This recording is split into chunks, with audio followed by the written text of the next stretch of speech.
So let me tell you about this class. So Jimmy's taking the class. That's like his third time taking the class. But this time, let's hear it for Jimmy one more time.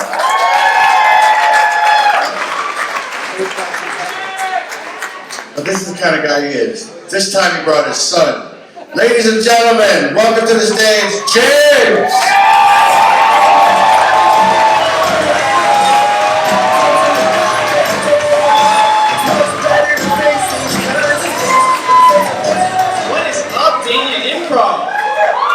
See a lot of beautiful people out here, and then I see my friends, you know. That crazy, old, confused white guy was my father. Just explains why I'm so fucked up. But yeah, I'm glad I'm here, I'm glad he brought me. This is a lot of fun. It's really fun being up here. A little bit about us. We're from Boston, as you could clearly tell. My dad was literally the Boston Bean Man, man. He sold sausages outside of Fenway Park for like 20 years. Just handling sausages, you know? Which is why he likes spending so much time in Wilton Manors. You know? But it's cool. I like being from New England, you know? It's very outdoorsy. But I never like joined the Boy Scouts or anything like that because I didn't like to be molested. So I kind of stayed away from the Boy Scouts.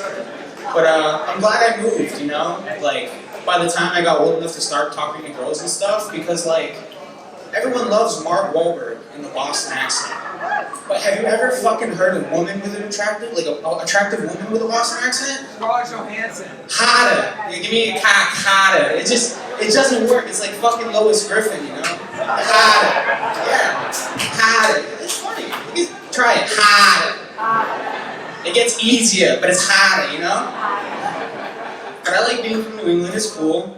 A lot of things I did growing up in New England, other than not being molested by Boy Scout troop leaders, was I got into motorcycles. You know, what 8-year-old, thank you, yeah. What 8-year-old kid gets a 50cc Harley replica? That's pretty cool, right? My dad was a Harley guy, so it only made sense. But it created a lot of misconceptions.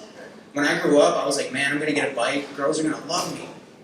The only thing that talked to me is other dudes, like since I got my bike, you know? I think my bike, slowly I'm starting to think my bike is the gayest thing I own. Because only other dudes come up and talk to me, you know? They're like, oh, it's so nice, let me get your number. I'm just like, here man, take my number, you know? So, it's cool, I ride a motorcycle, I don't have a car. I bought a car yesterday actually, and no word to lie, that shit broke an hour later. I swear to God. I swear to God. But, you know, I like being on the bike. I got some bike friends. Got some bike friends in the house. Hate those bastards. Pain in my asses, I tell you. You always gotta make sure. It's like having another girlfriend, you know? It's like you gotta make sure they have gas in their bikes. Make sure they're eating. Make sure they don't drink too much. You know, it's cool. It's like having a bunch of girlfriends. I'm like Mormon now, you know?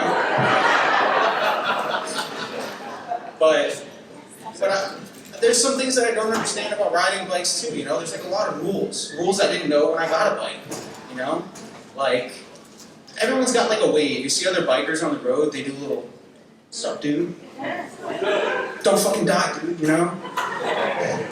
But like, I didn't know this when I first started riding. You're not supposed to wave the scooters. You don't wave the scooters, dude. And I'm gonna tell you why. Because scooters are kind of like fat girls. No, it's for real. They're fun to ride till your friends catch you riding, man. Just don't get caught, you know? Just don't ride the scooters in public, you know? I'm glad to see a lot of my friends here, you know? Some of them I haven't talked to. Yeah! Thank you, my peanut gallery. But I see some friends here that I haven't seen in such a long time, and it's cool. But I also think it's super funny. Because like I posted this ad on my Instagram, I'm like, yo, come to my show, it's free. A bunch of motherfuckers are like, I'm there! I haven't seen these guys in like 8 years, but they're at the show for free. But it's cool, I'm happy they're here. I see my friends cracking up, I'm like, damn, I'm gonna get your ass next. This happened pretty recently, and my friends are having a baby. Congratulations to them. Yeah, congratulations. But I feel like they're getting shortchanged, because it's obvious that I'm not that old. But I'm not that young either, you know what I'm saying? So like my friends are starting to have babies, and they're the first ones, and we don't know what the fuck to do. You know? I'm like, we're underprepared. I'm like, what do I buy? What size are diapers? You know what I'm saying? So we're getting ready for this baby shower, and I still don't know what to buy because we don't know the gender of the baby.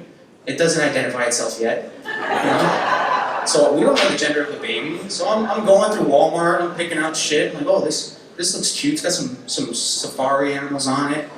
I'm going with like a safari theme. So I'm walking through Walmart. I'm like, damn. I'm looking down. I'm like, I had a subconscious thought. I'm like, is this racist? Because I got like all this like safari and Africa themed shit. And I'm like, I hope they don't get offended by this, you know, because they're black. Hope it's not racist.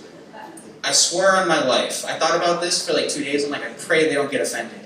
I walk into the baby shower, jungle themed baby shower.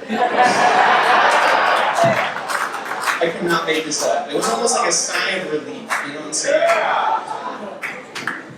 But it's okay, guys. You asked for it. You sat up front. The splash zone, right? The splash zone. But I'm really happy to be doing this because it helps get a lot of shit off your chest.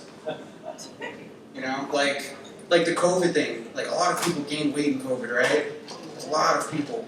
You still see those people and you're like, yeah, man, COVID. It's like, that was like fucking 3 years ago, man. You can stop using that as an excuse. But it helped make things easier in life for us too, you know? Because like, I remember like a couple of years ago, if you wanted a McDonald's burger, you had to fucking go get it. You know, there was no McDonald's delivery, no DoorDash shit. That shit is there now, you know what I mean? They made people fat on purpose. And it's okay because we're still eating it, you know? Like we're a really health conscious time in a way, you know? But still nobody gives a fuck. You know, you'll see, this is the funny part. People don't want anything that is good for them. Nobody wants it. They only want things that are bad for them, right? Which is why I became a stand-up comic. See, my girlfriend's mom is not a big fan of me. Could be the motorcycle, the weed, the tattoos. Take your pick. So I started thinking, like, man, what can I do to really give her a reason not to like me, you know? So I figured out I'm going to start wearing, like, completely obscene shirts around her house. You know, the shirts that's like, I'm high as fuck. Crazy ass cats want to join or something. Your daughter does anal, you know? Fucking, give her a fucking reason to get mad, you know? It's okay. Nobody knows my girlfriend here, so it's okay. But that's my time, guys.